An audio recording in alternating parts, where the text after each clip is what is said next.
Dictation start होगी 3 second बाद।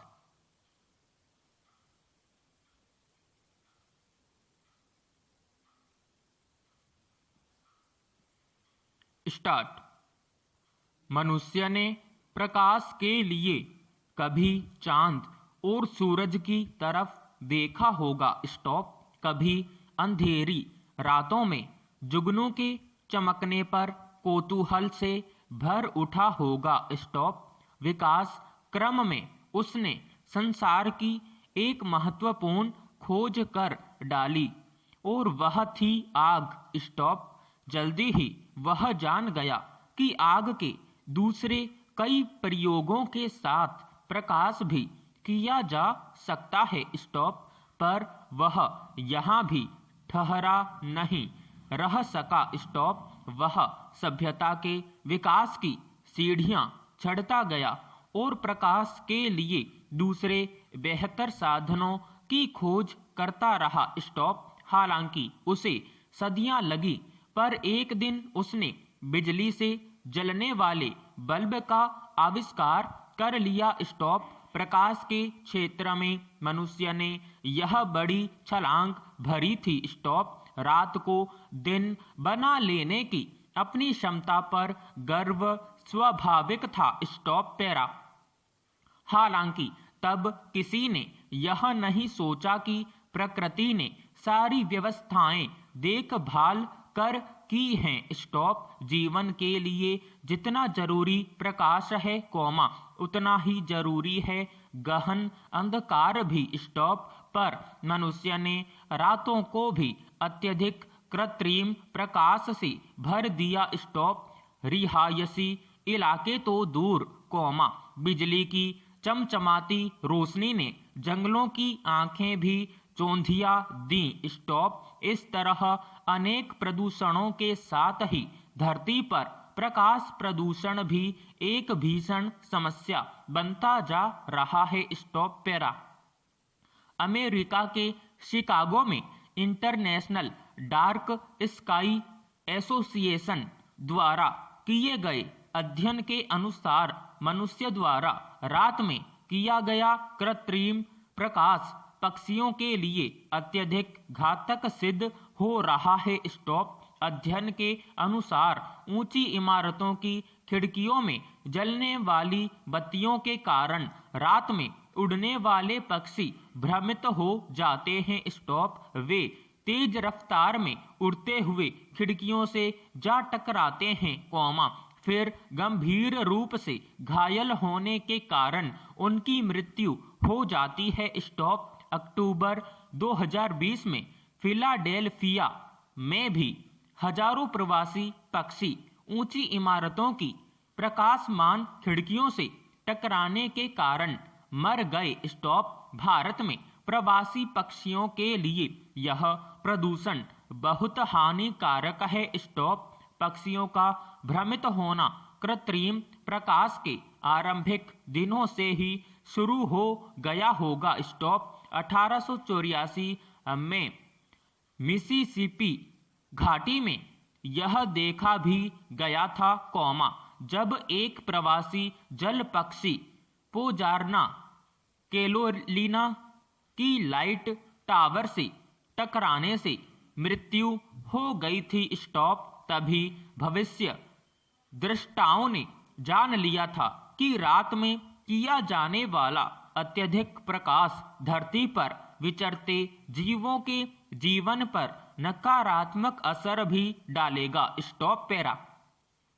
कृत्रिम प्रकाश के अत्यधिक और अनुचित प्रयोग का जब प्रकृति और जीवों पर नकारात्मक प्रभाव पड़ने लगता है, तब यह प्रकाश कौमा प्रदूषण बन जाता है। स्टॉप।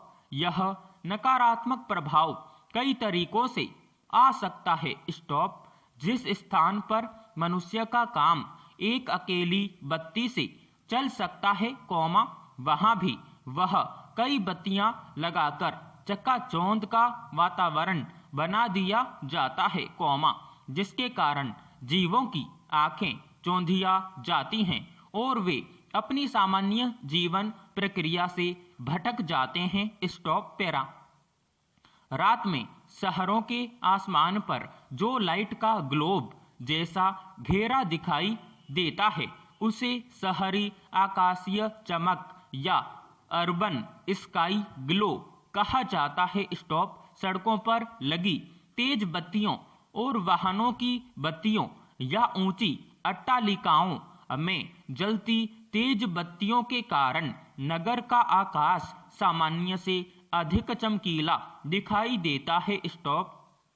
आकाश पर प्रकाश का एक गुंबद जैसा बन जाता है और आकाश में तारे दिखाई नहीं देते, आकाश गंगाएं भी दिखाई नहीं देती, जिसके कारण अंतरिक्ष संबंधी या खगोलीय खोज और शोध भी बुरी तरह प्रभावित होते हैं। स्टॉप। खुले आकाश की दिशा में ऊपर को जलाई जाने वाली लाइट को अप लाइट कहा जाता है। स्टॉप। यह प्रकाश प्रदूषण का सबसे बड़ा कारण होती है। स्टॉप। अप लाइट रात में उड़ने वाले पक्षियों के लिए सबसे अधिक घातक होती है। Stop para. अंधकार और प्रकाश का प्राकृतिक चक्र मनुष्य सहित सभी जीवों की नींद को सामान्य रखता है। स्टॉप। अत्यधिक कृत्रिम प्रकाश मनुष्यों के मेलाटोनिन हार्मोन के स्राव में कमी लाता है। स्टॉप। यह हार्मोन मनुष्य की नींद में महत्वपूर्ण भूमिका निभाता है। स्टॉप। जब मेलाटोनिन का स्राव कम हो जाता है, तो मनुष्य के सोने जागने की प्रक्रिया बाधित होती है। स्टॉप। अनिद्रा की स्थिति पैदा होती है, जो प्रजनन की सामान्य प्रक्रिया को बाधित करती है। स्टॉप। नींद पूरी न होना या बेसमय आना मनुष्य की कार्य क्षमता को बुरी तरह प्रभावित कर सकता है। स्टॉप। कृत्रिम प्रकाश मनुष्य की सर्केडियन लय या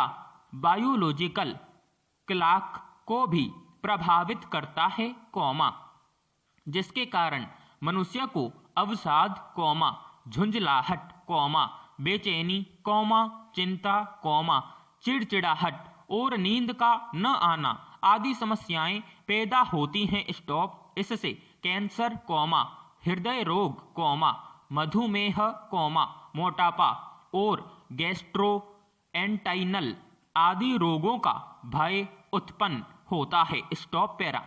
प्रकाश प्रदूषण मनुष्य के साथ साथ पौधों पर भी बुरा असर डालता है। स्टॉप। यह पौधों के फोटो पीरियड यानी दीप्ति काल को नकारात्मक रूप से प्रभावित करता है। स्टॉप। फोटो पीरियड वह अवस्था होती है जब पौधा प्राकृतिक प्रकाश प्राप्त करके पुष्पन की प्रक्रिया पूरी करता है। स्टॉप। इसके लिए उसे दिन और रात यानी प्रकाश और अंधकार का संतुलन चाहिए होता है। स्टॉप। यह रात में खिलने वाले पौधों के परागण में भी बाधा बनता है। Stop para.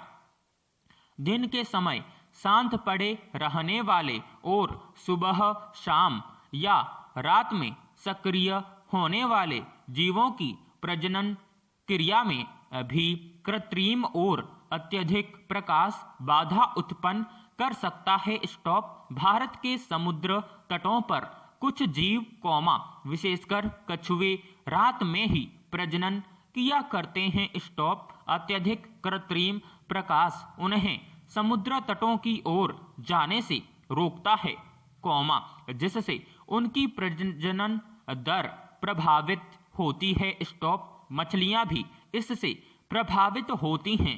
स्टॉप। यह कीड़ों की आबादी में कमी लाता है। स्टॉप। कीड़े नहीं तो परागण नहीं, जिस पर दुनिया के खाद्य उत्पादन का लगभग 1/3 हिस्सा निर्भर है। Stop para. आकाश गंगाओं के तारे और चंद्रमा का प्रकाश पशुओं का भी मार्गदर्शन करते हैं, पर अत्यधिक कृत्रिम प्रकाश से पशुओं की देखने की क्षमता प्रभावित हुई है। Stop. Royal commission of environmental pollution की रिपोर्ट बताती है कि अनेक जीव प्राकृतिक प्रकाश के उतार चढ़ाव से अपनी जीवन प्रक्रिया साधते हैं, पर अत्यधिक प्रकाश उनके हाइबरनेशन और प्रजनन जैसी क्रियाओं को बाधित करता है, जिससे प्रकृति का संतुलन बिगड़ता है। पैरा। जिन स्थानों पर कृत्रिम प्रकाश पृथ्वी के पारिस्थितिकी तंत्र को प्रभावित करता है, वहां अत्यधिक कृत्रिम प्रकाश का प्रयोग वर्जित किया जाना चाहिए।